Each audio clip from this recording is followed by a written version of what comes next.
আসসালামু আলাইকুম। কেমন আছেন সবাই? আলহামদুলিল্লাহ, আমি অনেক ভালো আছি। আজকে আমি রান্না করব নদীর অনেক বড় বড় পাবদা মাছ সর্ষে দিয়ে। আপনারা দেখেন কেমন হয়। আমার চুলায় প্যান বসিয়ে দিয়ে দিব তেল।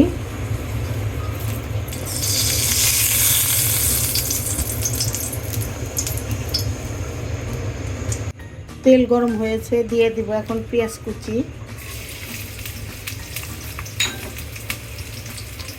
দিয়ে দিব ফালি করে রাখা কাঁচামরিচ,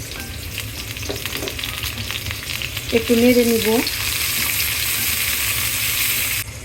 দিব লবণ। এখন একটু ভালো করে নেড়ে পেঁয়াজটা একটু ভেজে নিব।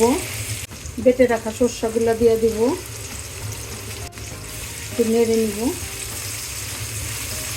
দিয়ে দিব রসুন বাটা, দিয়ে দিব আদা বাটা, দিব জিরা বাটা। মশলাটা ভালো করে মিশিয়ে নিব। মশলাটা কষানোর জন্য দিয়ে দিব সামান্য পরিমাণ পানি, দিব হলুদ গুঁড়ো, দিব মরিচ গুঁড়ো, একটু নেড়ে নিব। দিব ফালি করে রাখা টমেটো।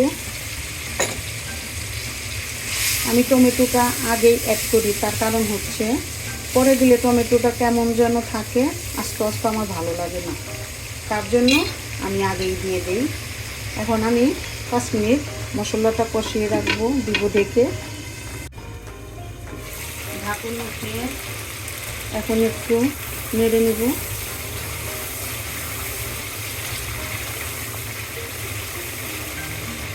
এই তো আমার মশলা কষানো শেষ। আপনারা একটু এইভাবে ভালো করে কষিয়ে নেবেন।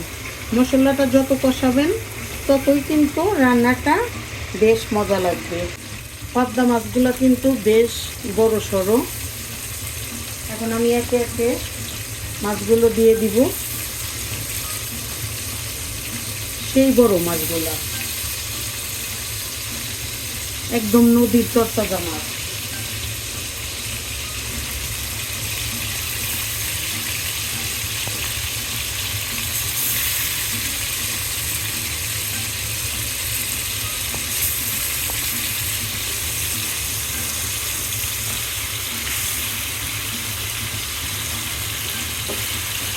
দিয়ে দিব কষানোর জন্য সামান্য একটু পানি।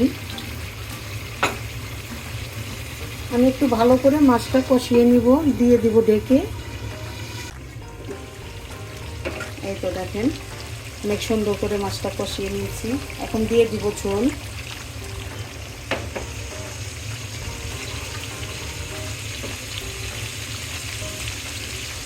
এখন দিয়ে দিব আস্ত কাঁচামরিচ,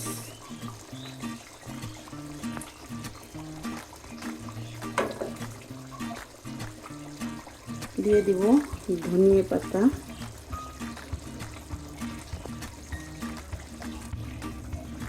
এই তো আমার নদীর পাবদা মাছ রান্না কমপ্লিট। আমার রান্না যদি আপনাদের ভালো লেগে থাকে তাহলে লাইক কমেন্ট শেয়ার করবেন, আমার পেজকে অবশ্যই ফলো করবেন, এবং আপনারা এইভাবে সর্ষাকে বেটে নেবেন, বেটে তারপরে এইভাবে রান্না করে খেয়ে দেখবেন, সেই মজা। ধন্যবাদ সবাইকে।